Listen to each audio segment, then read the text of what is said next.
Christophe Galtier qui est donc sous pression et ses joueurs lui facilitent pas la tâche. Mardi soir, Mbappé demandait à ses coéquipiers de bien manger, de bien dormir. Et le lendemain, Neymar postait des photos de lui sur les réseaux sociaux, à un tournoi de poker, puis dans un fast-food. Visiblement, le message n'est pas totalement passé auprès de tout le monde. Galtier est intervenu aujourd'hui en conférence de presse. Il a expliqué la discussion qu'il a eue avec Neymar. Vous ne pouvez pas, et je ne vais pas associer la déclaration de Kylian, les mots qu'il a eus dans le vestiaire, avec la photo de Ney dans un fast-food. Je me suis entretenu avec Ney, je lui ai dit ce que je pensais. Ney a le droit, dans son jour de repos de récupération, il est passionné de poker, il a le droit de jouer au poker, et après je lui ai dit ce que je pensais de cette photo qui est sortie. Et ça reste entre lui et moi. Qu'est-ce qu'il lui a dit, Geoffroy? Ça reste entre eux, mais on veut savoir. Il lui a tiré l'oreille, vous pensez? Qu'est-ce qu'il peut lui dire? Qu'est-ce que quiconque peut dire à Neymar de sa vie depuis des années? Neymar qui a un statut public hors norme, qui est une méga star, qui aujourd'hui est dans une dynamique assez négative par rapport au foot, qui ne s'est sans doute pas remis de l'échec du Brésil en Coupe du Monde.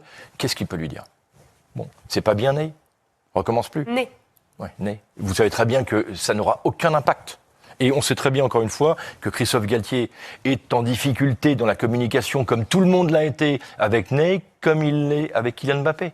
Et que on l'a souvent pris en défaut de communication sur ce qui s'est passé dans son vestiaire concernant ces mégastars. Et très franchement, il a sauvé Saint-Etienne, il a sauvé Lille, il a sauvé, en tout cas, il a eu une belle expérience avec Nice, même si elle s'est mal terminée. Mais le PSG, être champion de France, ce qui va sûrement se passer, c'est rien. C'est 10% de son boulot. Donc, encore une fois, je lui témoigne tout mon soutien et toute mon admiration. Il ne faudrait pas manger trop de hamburgers pour Paris en plus, parce que quand on regarde le classement, le PSG n'a que 5 points d'avance sur l'Olympique de Marseille, qui joue dimanche soir à Toulouse. Monaco est tout proche aussi, pas très loin derrière. Et puis Lens est tombé du podium la semaine dernière.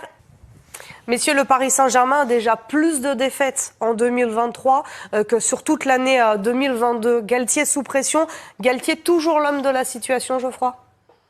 L'a-t-il seulement déjà été, alors? Je pose la question.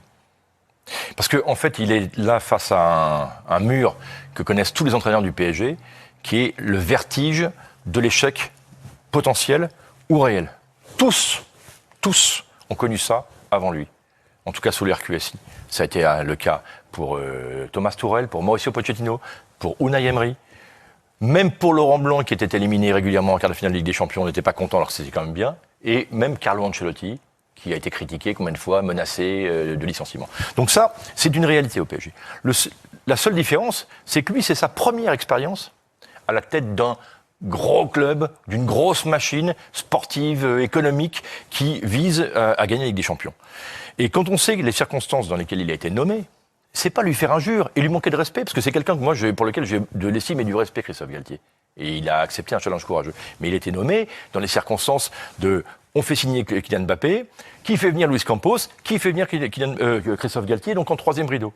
Donc aujourd'hui, oui, il a un vrai problème de légitimité avec son effectif, ou en tout cas avec 3 joueurs de son effectif, les 3 stars, et ça explique beaucoup de ses problèmes actuels. On étudie souvent dans les conférences de presse le langage corporel aussi.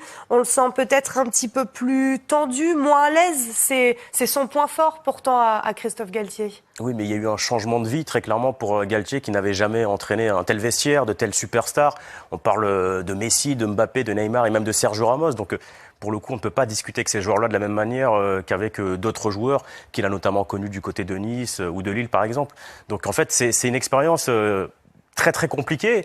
Lorsque vous gagnez des matchs, évidemment, vous êtes le roi, mais lorsque vous commencez à perdre, et malheureusement pour Christophe Galtier en ce moment c'est le cas, et qu'en plus le fond de jeu est assez pauvre, ça devient très très dur. L'échéance du 8 mars, RMC en parlait hier avec le match retour du Bayern.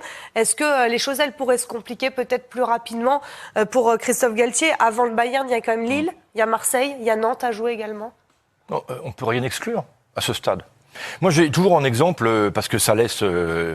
c'est un exemple qui est révélateur pour le PSG dans sa quête d'une Ligue des Champions, qui reste quand même malgré tout un objectif du club, même si c'est pas le principal. C'est l'exemple de Chelsea en 2012. Chelsea, qui avait mis tous les moyens depuis des années, qui échouait de très peu en demi-finale, en finale, au tir au but, décision arbitrale contestable, qui n'y arrivait pas. 2011-2012, n'ont pas leur meilleure équipe, ils sont largués en championnat, et l'entraîneur Villas-Boas, à l'époque, se fait virer entre les 2 tours de huitième de finale, entre l'aller et le retour. Di Matteo prend le club, et ils vont gagner, avec des circonstances incroyables, la Ligue des Champions. Je ne dis pas que ça peut arriver là, mais c'est dans le contrat de départ. Un entraîneur sait qu'il peut être viré à tout moment. Alors, je pense que c'est pas l'option prioritaire, mais en imaginant que l'équipe perde complètement son football, perde le fil, malgré le retour de Kylian, perde contre Lille dimanche, puis le Classico à nouveau contre Marseille, 2 dans la saison de suite, puis contre Nantes, là, je ne peux rien exclure. Il y a 2 candidats au moins qui sont libres pour l'instant. On connaît les noms, hein, un TT et un ZZ. On peut absolument rien exclure. ZZ, Zinedine Zidane. Effectivement, c'est jamais très bon signe pour un entraîneur quand on commence à donner le nom de potentiel successeur. Et effectivement, le nom de Zinedine Zidane revient alors que l'ancien entraîneur du Real Madrid était à Londres hier pour la présentation de la nouvelle Alpine. Oui, on peut au Figaro. Ça fait partie de notre accord. Si je dois m'engager demain, ça ne m'empêchera pas de continuer à travailler avec l'équipe. Mon envie est de reprendre, d'avoir un projet. Aujourd'hui, j'ai du temps, mais je ne sais pas jusqu'à quand. Je peux avoir du temps maintenant et ensuite. Tout peut aller très vite. Voilà ce qu'il a déclaré. Il a aussi précisé qu'il voulait être occupé. C'est ce qu'il a dit, Zinedine Zidane. Est-ce que c'est un appel, ça, pour le Paris Saint-Germain ? Déjà, en tout cas, à la fin de la phrase, tout peut aller très vite. C'est quand même particulier. Ça veut dire jusqu'en juin, mais tout les choses peuvent se débloquer assez vite. Alors, quel club ? On sait que le Paris Saint-Germain fait partie des clubs qui peuvent vraiment espérer pouvoir attirer quelqu'un comme Zinedine Zidane. Qu'il l'avait déjà envisagé. Exactement, cet été, il y a eu de longues tractations, de longues discussions qui n'ont finalement pas abouti pour X ou Y raison. Mais donc, pourquoi pas à l'avenir ? Après, est-ce que c'est possible dès la saison en cours ? Ça, je ne le sais pas. Ce qui est sûr, c'est que Zidane a déjà entraîné un club en cours de saison en arrivant en janvier. C'était le cas pour sa toute première expérience sur un banc, le Real Madrid. Et la deuxième fois en janvier 2016. Il était arrivé en mars, la deuxième fois. C'est ça. En mars 2019. Ce qui est intéressant, c'est de creuser les facteurs, les raisons X et Y dont parle Salim. Ce qui circule, ce qu'on croit savoir, ce qu'on sait, c'est qu'il était tout proche de prendre le PSG. J'ai entendu plein de démentis par rapport à ça. C'est pas vrai, Nasser Al-Khelaifi, on n'a jamais pensé à Zidane. Tout le monde sait que c'est faux. Que c'était le rêve et que ça le reste de l'émir du Qatar qui possède le PSG. Et que l'année dernière, ça ne s'est pas fait au dernier moment parce que Zidane a eu des garanties sur l'équipe de France. Et qu'aujourd'hui, pour les circonstances telles qu'on les connaît, Zidane a besoin d'un job.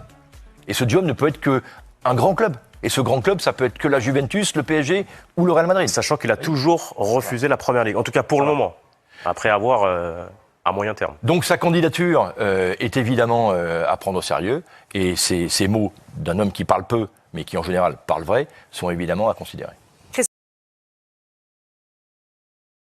Ouais, je t'ai dit que je parlais bien, moi ça va un peu mieux depuis la défaite, mais là on va parler de la conférence de presse de Galtier. La conférence de presse de Galtier avant le match contre Lille. Conférence de presse, une conférence de pression. Ah non, mais le mec, on sent que le mec il est sous pression. On sent qu'il est tendu. Là, comment il répond aux journalistes et tout. Alors moi, il dit carrément même, vous me respectez pas avec ces questions-là. Faut même pas s'énerver contre les journalistes. Parce que c'est pas les journalistes qui te respectent pas. C'est tes joueurs qui te respectent pas. Parce que être là, ce que Neymar et Messi ont fait contre le Bayern, pour moi c'est un manque de respect pour toi. Ils se battent pas pour toi. Ils te respectent pas, mais même entre eux, même ils se respectent pas. Mbappé qui parle sur Neymar, Neymar qui répond à Mbappé, toi Galtier qui est là qui dit non, Mbappé il visait pas Neymar. Non mais pas à nous Galtier, pas à nous Christophe. S'il te plaît, pas à nous. Un Mbappé comme ça, buteur, sur le terrain il vise très bien. On sait qu'en dehors du terrain aussi il vise très bien, on sait. Pas à nous, s'il te plaît. Il a visé Neymar. Il parle de bien manger, bien dormir, il a visé Neymar. Il n'y a que Neymar qui fait la fête. Soit il a visé Neymar, soit il a visé Verratti. Parce qu'on Verratti on le connaît, gros fumeur. Oui c'est vrai, il récupère beaucoup de ballons, mais il récupère aussi beaucoup de clopes.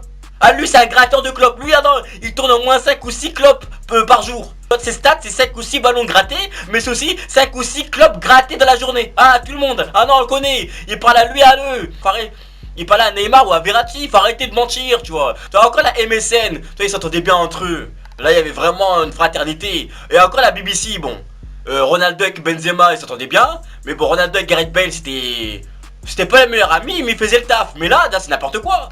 Et après, j'ai vu les gens dire, ouais, Mbappé se prend pour qui? Comment il parlait comme ça à Neymar? Mais faut comprendre que Mbappé, c'est le PDG du PSG. C'est le PDG, il fait ce qu'il veut. Neymar, c'est pas son collègue. Neymar, pour lui, c'est son employé. Mbappé, c'est le PDG du PSG. Il parle comme ça sur tout le monde. C'est tout. Vous avez pas vu que récemment, Nasser ne vient même plus faire les interviews d'après-match? Mais parce que c'est lui le PDG maintenant. C'est lui le PDG maintenant, le président adjoint c'est Mbappé, c'est tout. Tu vois, mais ce qui manque au PSG, parce qu'on parle de Galtier, beaucoup de gens l'ont descendu. Tu vois, mais limite c'est sa faute, mais c'est pas sa faute à Galtier. Parce qu'il est un peu comme Tuchel, il est un peu comme Pochettino. C'est parce que c'est un mec, il est sans charisme. Il faut soit un entraîneur charismatique, à la Zidane, ou soit un entraîneur à poigne, à la José Mourinho. Un entraîneur comme Zidane, charismatique, c'est limite, il parle pas, mais il parle en fait. Il est là, il reste muet, mais il y a quelque chose qui parle pour lui. C'est son ballon d'or, c'est ses trophées, sa coupe du monde, tout ça, ça parle pour lui en fait. Tu vois, il est comme ça, il parle pas, mais t'as envie de l'écouter. Soit il faut un gars comme ça, ou soit il faut un gars comme Mourinho, un entraîneur à poigne qui a pas peur de mettre un Neymar, ou un Mbappé, ou un Messi sur le banc. Qui aura pas peur de dire les vérités en face, voire de crier sur un Neymar. Soit il faut un entraîneur comme ça. Moi, il faut absolument ces deux entraîneurs, l'un des deux entraîneurs. Parce que les autres, ils sont trop gentils. C'est ça le problème. Le problème de Galtier, c'est trop gentil. Ça fonctionne avec Nice, avec Lille. Mais là, les mecs, ils ont des gros égos. Tu peux pas venir en étant gentil, en reprenant Neymar, en parlant. Non, c'est impossible. Neymar, bon, on a habitué qu'il allait faire la fête et tout. Mais après le match contre le Bayern, on aurait aimé qu'il soit plus discret. Moi, franchement, j'aurais aimé qu'il soit plus discret. Parce qu'il a été nul sur le terrain. Mais j'ai appris que même en dehors du terrain, il a été nul. Que même là la partie de poker, bah, il a perdu dès les 2-3 premières parties. Donc le mec, t'es nul partout. Remets-toi en question, fais quelque chose aussi. J'espère pour moi et surtout pour Galtier, parce que il est pas mauvais au fond. J'espère pour Galtier que le PSG va se ressaisir. Surtout contre Lille, mais s'il perd contre Lille, il perd contre Marseille et contre le Bayern, c'est galère. Je pense qu'il peut se faire virer. Honnêtement, je pense qu'il peut se faire virer. Mais pour moi, faudrait peut-être changer d'entraîneur, mais pas prendre un entraîneur lambda. Il faut changer, mais soit pour Zidane ou Mourinho. Voilà, donc dites-moi ce que vous pensez dans les commentaires. Est-ce que pour vous il faut absolument Zidane ou Mourinho? Dites-moi dans les commentaires et on se capte plus tard.